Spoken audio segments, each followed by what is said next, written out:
Hello, I'm Sakiz, and on this channel, we explore fictional mysterious stories that feel eerily close to reality.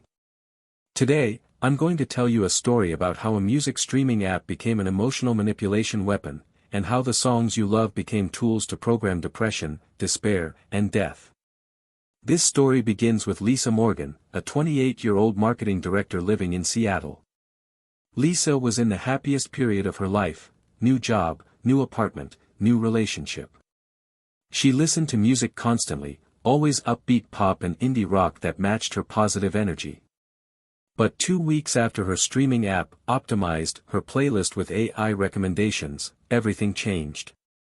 The music sounded the same, but Lisa wasn't. 4 weeks later, she was standing on a bridge, ready to jump. The music hadn't just changed her mood, it had programmed her to want to die. This isn't just about sad songs making people sad. This is proof of how audio manipulation technology, binaural beats, subliminal frequencies, neuroacoustic programming, can bypass consciousness and directly alter brain chemistry, turning music into a suicide weapon delivered through headphones. Are you ready? Let's go back to that day when Lisa's playlist became a death sentence, February 2024. Lisa Morgan had never been happier. At 28, everything was finally falling into place. She'd just been promoted to marketing director at a tech startup, a position she'd worked 5 years to achieve. Her new apartment in Seattle's Capitol Hill neighborhood had floor-to-ceiling windows with views of the city. And 3 months ago, she'd started dating Jake, a music producer who made her laugh, challenged her thinking, and genuinely cared about her happiness. Lisa's soundtrack matched her life: upbeat, energetic, positive.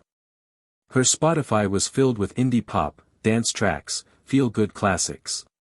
She had playlists for every mood, every activity: morning energy, work focus, workout power, evening wind down. Music was her constant companion, her emotional regulator, her source of motivation. She listened while commuting, while working, while cooking, while falling asleep. Earbuds were always in, always playing something that lifted her spirits. Her friend Maya noticed during their weekly brunch. "You're glowing," Maya said. "I've never seen you this happy." "I feel amazing," Lisa replied genuinely. "Work is great, Jake is wonderful, I love my apartment. For the first time, everything's working out."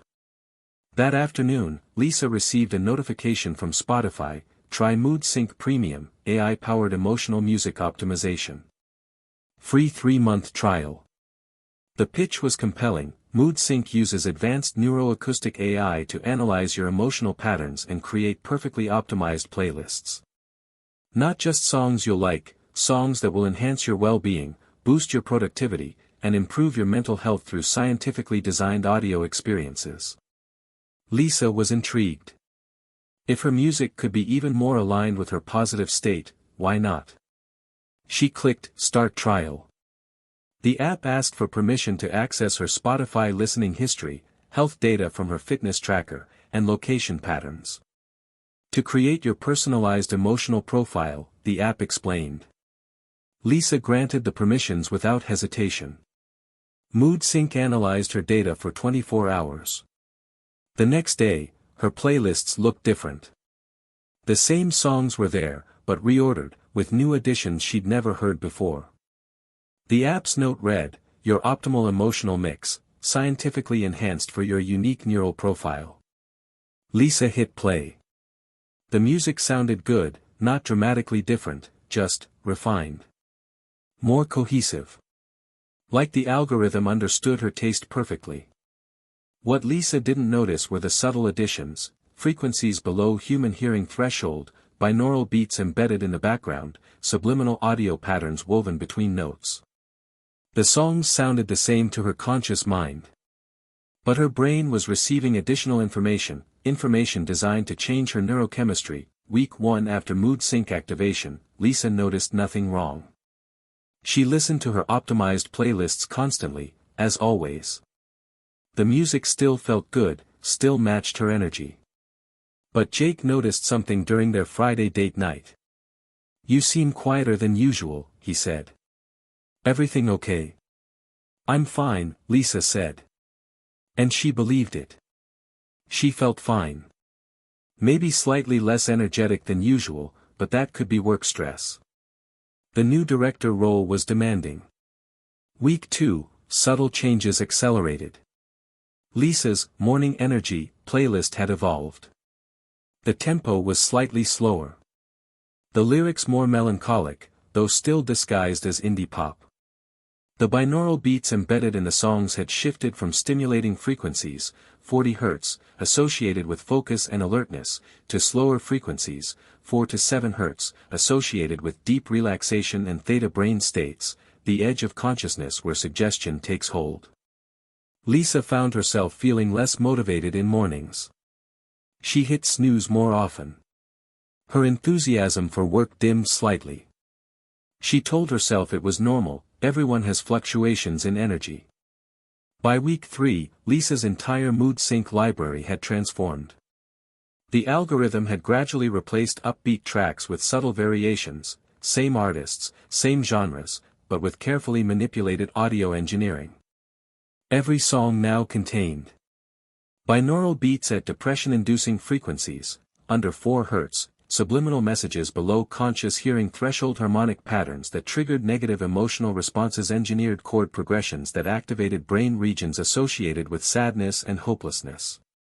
To Lisa's conscious awareness, she was listening to music she'd always liked. But her brain was being systematically reprogrammed. The songs were delivering neurochemical manipulation disguised as entertainment. Jake, a music producer with trained ears, started to notice something off about Lisa's playlists. "This song sounds weird," he said one evening when Lisa was playing music while cooking. "Like there's something underneath the main track." "Sounds normal to me," Lisa said. Her hearing had already been conditioned by 3 weeks of exposure. The manipulation frequencies were normal to her now. But Jake pulled up the audio spectrum analyzer on his laptop. "Look," he showed Lisa. "There are frequencies here that shouldn't be in a pop song. Sub-bass patterns that aren't musical, they're almost like programming patterns." Lisa looked but couldn't understand what he was seeing. "Maybe it's just the production style," she said dismissively. What she didn't tell Jake was that lately, she'd been feeling different. Not sad exactly, the music still felt good while playing. But when it stopped, she felt empty. Hollow. Like something essential was missing. So she kept the music playing constantly, filling the silence that now felt unbearable. Week 4. Lisa stopped going to work happy hours. She cancelled plans with Maya. She found herself lying in bed on weekends, earbuds in, music playing, not wanting to move. Jake was worried. "Lisa, you've been really withdrawn lately. When's the last time you laughed? When's the last time you seemed excited about anything?" "I'm just tired," Lisa said. But it wasn't tiredness. It was something deeper. A heaviness. A weight that music used to lift but now seemed to amplify. Yet she couldn't stop listening. The moment silence fell, panic and emptiness rushed in. The only thing that made it bearable was more music. Week 5, darker thoughts emerged. Intrusive at first, brief flashes of "what if I wasn't here" that Lisa pushed away. But the thoughts returned, stronger each time. Always when music was playing. Always accompanied by specific chord progressions and frequencies that her brain now associated with those dark impulses. MoodSync's algorithm had moved into its final phase, direct suicidal ideation programming. The binaural beats were now cycling between frequencies that suppressed serotonin production and activated the brain's pain response. Subliminal messages were more explicit, whispered words buried in songs, below conscious hearing but processed by the subconscious: worthless, burden, better off, escape, jump, end it. Lisa's behavior changed drastically. She called in sick to work multiple days. She stopped answering Maya's texts. She barely spoke to Jake, and when she did, her responses were flat, emotionless. "I think you're depressed," Jake said gently. "I think you should talk to someone." Maybe take a break from work. I'm fine, Lisa insisted. But she wasn't. She was planning. The music had told her how. The bridge over Lake Union. Dawn. Tuesday. The specifics came to her during songs, delivered through audio patterns that felt like her own thoughts but weren't. Jake was desperate. Lisa had become a stranger.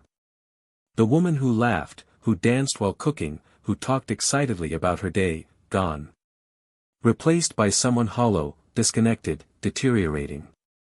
He did something he knew violated her privacy. He accessed her Spotify account and downloaded every song she'd been listening to for the past month. As a music producer, he had professional audio analysis software. He was going to find out what was wrong with that music. What he found was horrifying. Every single song contained hidden audio manipulation. Binaural beats at 3.5 Hz, associated with deepest depression and dissociation, subliminal messages about suicide, hopelessness, and death, harmonic frequencies that triggered the amygdala, fear center, while suppressing the prefrontal cortex, rational decision-making, specific chord progressions proven in psychological research to induce negative emotional states. But it was more sophisticated than simple subliminal messaging. The audio manipulation was adaptive. Each song was slightly different, targeting specific aspects of Lisa's neural profile based on her response patterns. The algorithm was learning what audio patterns made her most vulnerable and adjusting in real time. Jake took his findings to Dr. Rachel Kim, a neuropsychiatrist who specialized in audio-based therapy and had published research on the neurological effects of binaural beats. Dr. Kim was stunned. "This is weaponized neuroacoustic programming," she said, reviewing the audio analysis. "Whoever designed this knows exactly how to manipulate brain chemistry through sound. These frequencies suppress serotonin, dopamine, and oxytocin production while triggering cortisol and activating depression pathways. This is systematic psychological destruction delivered through music." She showed Jake research. Binaural beats at certain frequencies could alter brain states within minutes. Subliminal messages, while controversial, showed effects when combined with specific audio engineering. Harmonic patterns could trigger emotional responses independent of lyrics or conscious perception. "It's not that the music is sad," Dr. Kim explained. "It's that the audio engineering is directly manipulating Lisa's brain chemistry. Her brain is being told, not metaphorically, but neurologically, to be depressed. To want to die. And because it's coming through music she chose, through an app she trusts, her conscious mind doesn't recognize the attack." Jake rushed home. It was Monday evening. Lisa had mentioned Tuesday at dawn. He had less than 12 hours. Jake found Lisa on the couch, earbuds in, staring at nothing. He pulled the earbuds out. "Hey!" Lisa protested. The moment the music stopped, panic and emptiness overwhelmed her. "Give those back." "Lisa, the music is hurting you," Jake said urgently. "Your MoodSync app, it's been manipulating you. Making you depressed. Programming you. You're crazy," Lisa said, reaching for the earbuds. But Jake held them away. "Listen to me. Really listen. 4 weeks ago, you were the happiest I'd ever seen you. Exactly 4 weeks ago, you started MoodSync. Since then, you've become depressed, withdrawn, suicidal. That's not coincidence. The music is doing this to you." "Music doesn't make people kill themselves," Lisa said.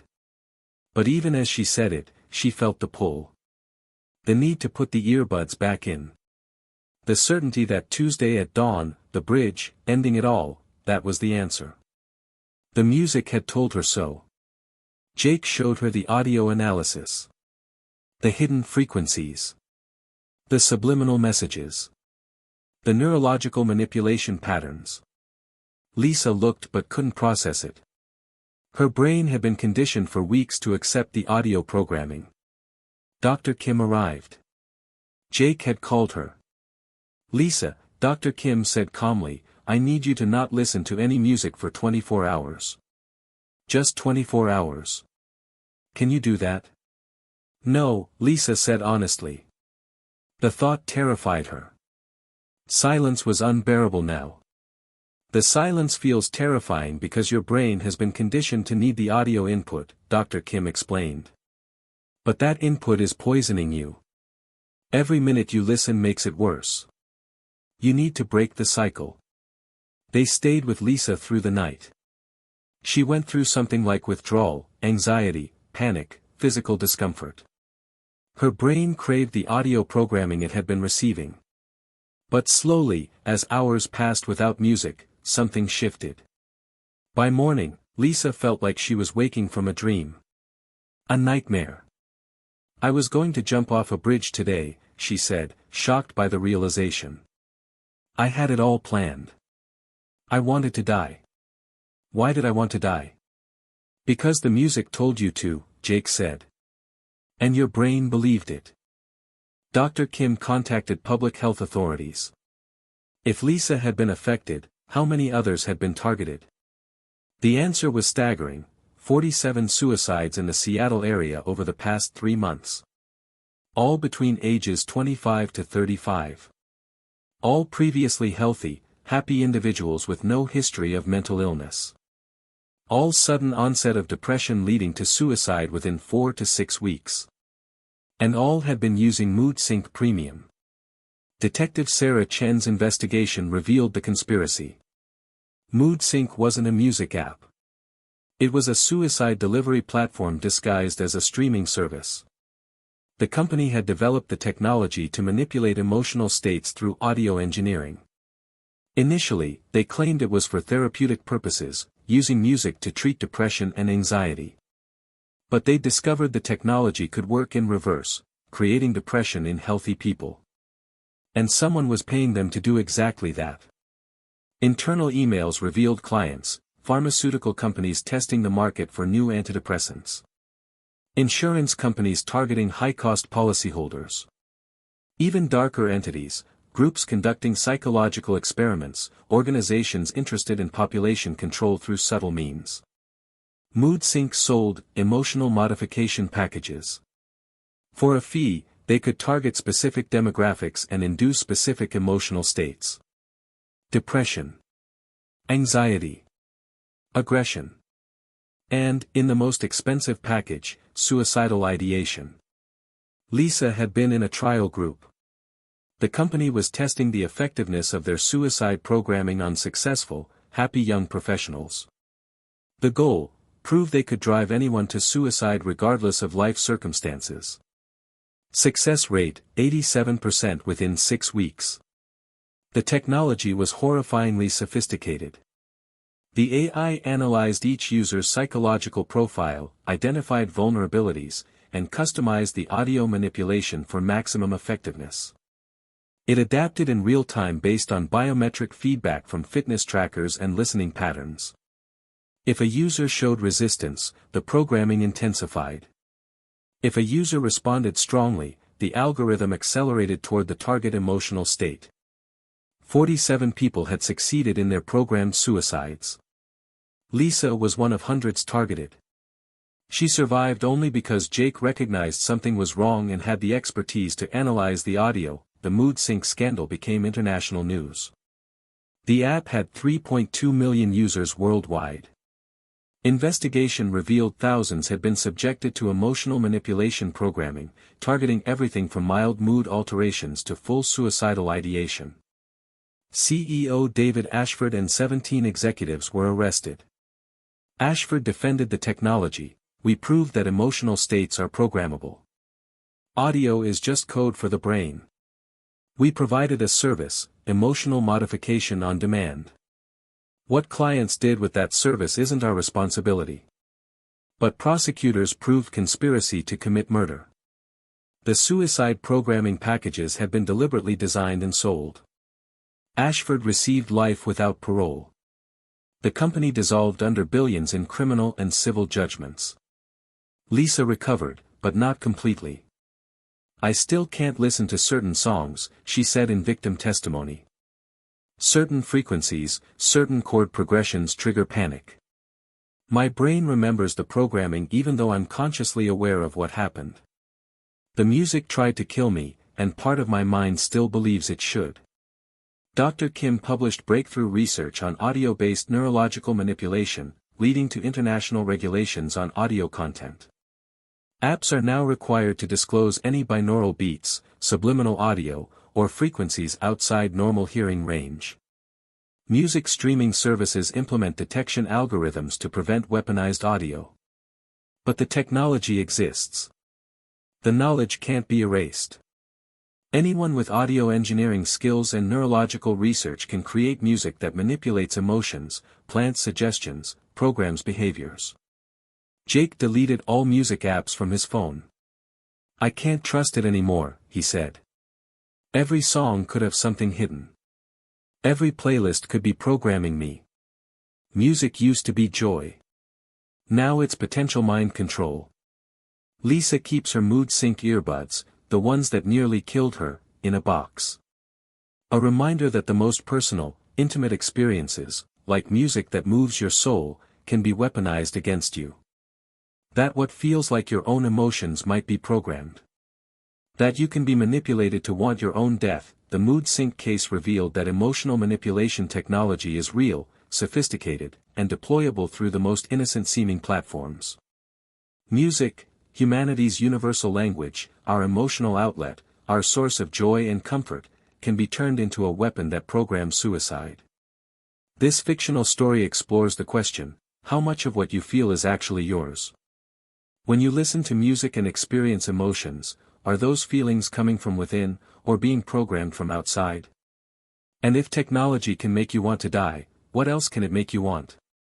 Content warning: this fictional story explores themes of suicide ideation, audio manipulation, emotional programming, depression, self-harm, and systematic psychological destruction through technology.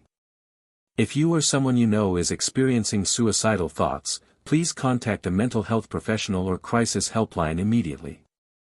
The next time you put in your earbuds and feel your mood shift with the music, remember Lisa Morgan's story. That emotional response might not be as natural as you think. The songs you love might love you back, or they might be slowly programming you to destroy yourself. Listen carefully. Or better yet, sometimes choose silence. Because the absence of manipulation might be the most genuine emotion of all.